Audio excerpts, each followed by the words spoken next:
রবিবার মধ্যরাতে ল্যান্ডফল করেছে সাইক্লোন রেমাল। তছনছ করেছে দক্ষিণ 24 পরগনার বিস্তীর্ণ এলাকা। ঘূর্ণিঝড় রেমালের প্রভাবে হাসনাবাদ থেকে নেবুখালী যাওয়ার রাস্তা কার্যত বন্ধ হয়ে গিয়েছে। রাস্তার উপর একাধিক গাছ পড়ে রাস্তা বন্ধ। বিভিন্ন জায়গায় ইলেকট্রিক পোস্ট ভেঙে পড়েছে। এলাকায় 11,000 ভোল্টের হাই টেনশন ইলেকট্রিক পোস্ট ভেঙে তার ছিঁড়ে গিয়েছে একাধিক জায়গায়। বেশ কিছু নদী বাঁধের অবস্থা খারাপ। রাতে ঝোড়ো হাওয়ার জেরে জোয়ারের জল বাড়ায় নদী বাঁধ ছাপিয়ে জল ঢুকেছে এলাকায়। কোথাও কোথাও ঝড়ের মধ্যেই গ্রামবাসীরা ক্ষতিগ্রস্ত বাঁধ মেরামতিতে হাত লাগিয়েছেন। ল্যান্ডফলের পর বাংলার উপকূল এলাকায় রীতিমতন তাণ্ডব চালিয়েছে রেমাল।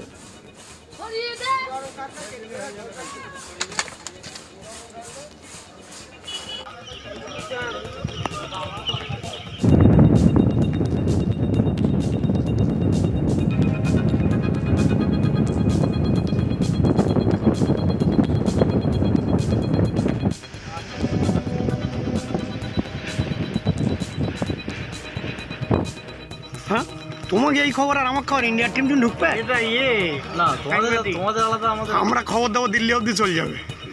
তোমরা খবর দেবো হেমনাথ অবধি থাকবে।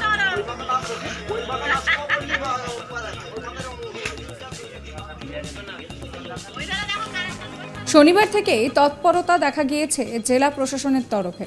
রবিবার বেলা থেকে ফ্লাড শেল্টারে নিয়ে যাওয়া হয়েছে প্রচুর উপকূলবাসীকে।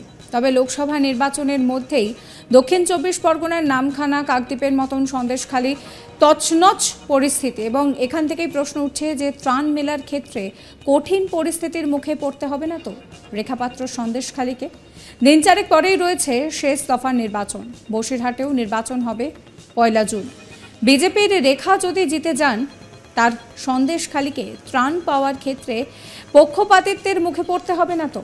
তবে এখনো পর্যন্ত যা পরিস্থিতি তাতে দেখা যাচ্ছে যে এই ঘূর্ণিঝড়ের ল্যান্ডফলের পর উদ্ধার কার্য শুরু হয়েছে কোনো রাজনৈতিক রং না দেখেই। সোমবার সকাল পর্যন্ত রেখাপাত্র সহ রাজনৈতিক ব্যক্তিত্বদের উদ্ধার কাজে হাত লাগাতে কিন্তু সেইভাবে দেখা যায়নি।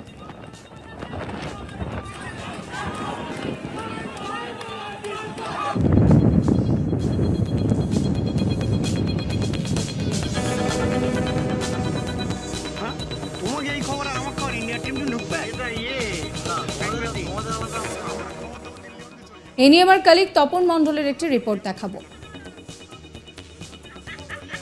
রাজনৈতিকভাবে যদি দেখতে হয় তাহলে প্রত্যেক রাজনৈতিক দল গতকালই ঘোষণা করে দিয়েছে যে আজ অর্থাৎ 27 তারিখে এই রামেলের যে বিপর্যয়, সেই বিপর্যয়ের কারণেই কিন্তু সন্দেশখালী, হিঙ্গলগঞ্জ, হাসনাবাদ বা বসিরহাট লোকসভা কেন্দ্রের যে প্রচার, রাজনৈতিক প্রচার, সেটা কিন্তু বন্ধ রাখা হয়েছে প্রত্যেক রাজনৈতিক দলের তরফ থেকে। আজই আসার কথা ছিল দেশের স্বরাষ্ট্রমন্ত্রী অমিত শাহের, হিঙ্গলগঞ্জে আসার কথা ছিল রেখাপাত্রের সমর্থনে প্রচারে, কিন্তু তিনি গতকালই আমরা জানতে পেরেছি যে সেটাকে বাতিল করা হয়েছে, কারণ এই রামেলের প্রভাবে কি ধরনের বিপর্যয় হয় সেটা তারা দেখে নিতে চাইছেন। পাশাপাশি এই যে আজকে যে ঘটনা, সেই ঘটনায় কিন্তু এখনো পর্যন্ত আমরা সকাল থেকে কোনো রাজনৈতিক ব্যক্তিত্বের দেখা পাইনি। রেখাপাত্র তো নয়ই, বলা যায় যে ব্লক প্রশাসন, স্থানীয় পঞ্চায়েত প্রশাসন এবং যে ডিজাস্টার ম্যানেজমেন্ট বা যে বিপর্যয় মোকাবিলা দপ্তরের সদস্যরা এবং এনডিআরএফ এর সদস্যরা, তারা কিন্তু এলাকায় বলা যায় যে বিপর্যয় ঘটার পরে যে পরিস্থিতি, সেই পরিস্থিতি সামাল দেওয়ার জন্য তাদেরকে দেখা যাচ্ছে, এবং তারা এলাকার গাছ পরিষ্কার থেকে শুরু করে যে কোনো জায়গায় যখন তারা নতুন কোনো সমস্যার সম্মুখীন হচ্ছে বা সম্মুখীন খবর পাচ্ছে, তারা কিন্তু ছুটে গিয়ে সেটাকে সেখান থেকে রেস্কিউ করার চেষ্টা করছে। তবে এখনো পর্যন্ত যেটা আসার খবর সেটা হচ্ছে কোনো রকম ভাবে কোনো মানুষের ক্ষতি বা কোনো রকম বিপর্যয় সেই অর্থে হয়নি বলে আমরা ব্লক প্রশাসন থেকে জানতে পারছি। আমরা যেটা দেখেছি যে রেখাপাত্র কেন, রাজনৈতিক কোনো ব্যক্তিত্বের খোঁজ আমরা এই মুহূর্তে পাইনি।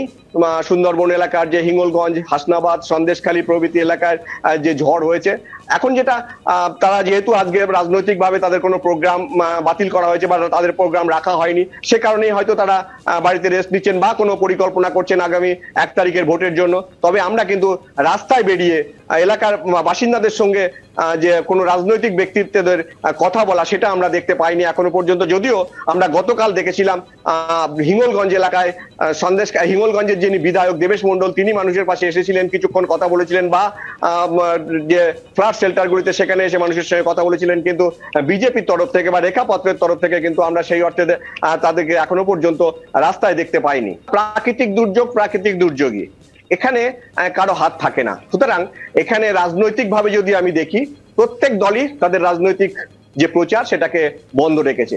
ক্ষতিগ্রস্ত তাহলে সকলেই হওয়ার কথা। এখানে রেখাপাত্র শুধু আলাদাভাবে ক্ষতিগ্রস্ত হবে বা হাজি নুরুল আলাদাভাবে ক্ষতিগ্রস্ত হবে এরকম কোনো বিষয় নেই। তবে এটা বলা যায় যে পরিস্থিতি বসিরহাটে এখন চলছে, অর্থাৎ আবার নতুন করে মুষলধারে বৃষ্টি চলছে এবং আকাশ কালো মেঘে ঢেকে রয়েছে, পাশাপাশি ঝোড়ো হাওয়া বইছে। পাশাপাশি আরো একটা জিনিস যেটা যে হাই টাইড আজকেও আছে, যেটা কিছুক্ষণের মধ্যেই কিন্তু নদীতে জোয়ার আসবে এবং এই জোয়ারের ফলে আর জোয়ারের সঙ্গে যদি বৃষ্টি হয় তাহলে নদী বাঁধের যে মাটি, সেই মাটি কিন্তু এখনো নরম হয়ে আছে। গতকাল থেকে 24 ঘন্টা ধরে টানা বৃষ্টি হচ্ছে। এই বৃষ্টির জেরে যে নদীর বাঁধগুলির যে মাটি অর্থাৎ আলগা মাটি, সেগুলো কিন্তু আলগা হয়ে রয়েছে বা নরম হয়ে রয়েছে। সেগুলোতে জোয়ারের জলের সঙ্গে যদি ঢেউ আসে, অর্থাৎ যে গতকাল যে হাওয়ার যে ঢেউ ছিল, সেই ঢেউয়ের চাপে কিন্তু নদী বাঁধ রক্ষা করা কঠিন হয়ে পড়বে। সেটা নিয়েই কিন্তু এলাকার ব্লক প্রশাসনের পাশাপাশি এলাকার স্থানীয় মানুষ তারা কিন্তু মানে মাথা দিয়ে রেখেছে বা তাদের চিন্তা ভাবনা সেই নদী বাঁধগুলি রক্ষার ক্ষেত্রে।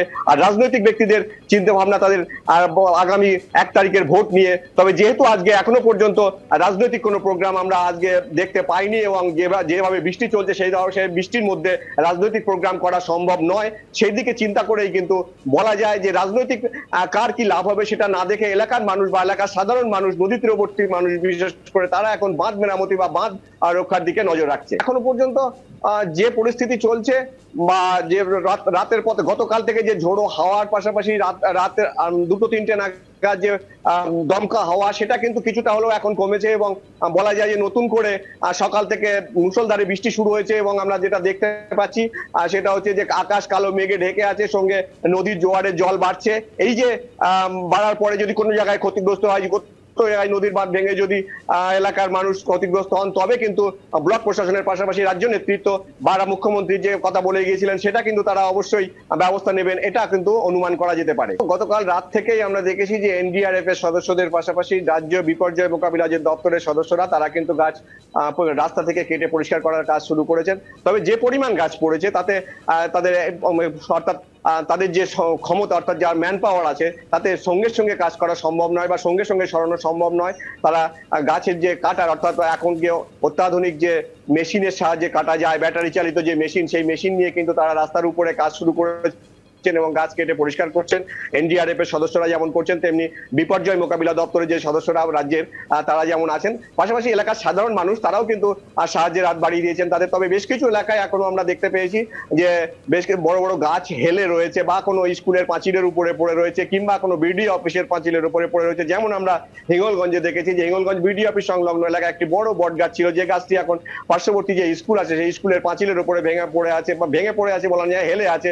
যে কোনো সময় গাছটি ভেঙে গিয়ে স্কুলের পাঁচিলের ক্ষতি করতে পারে। সাবস্ক্রাইব করবেন চ্যানেলটিকে।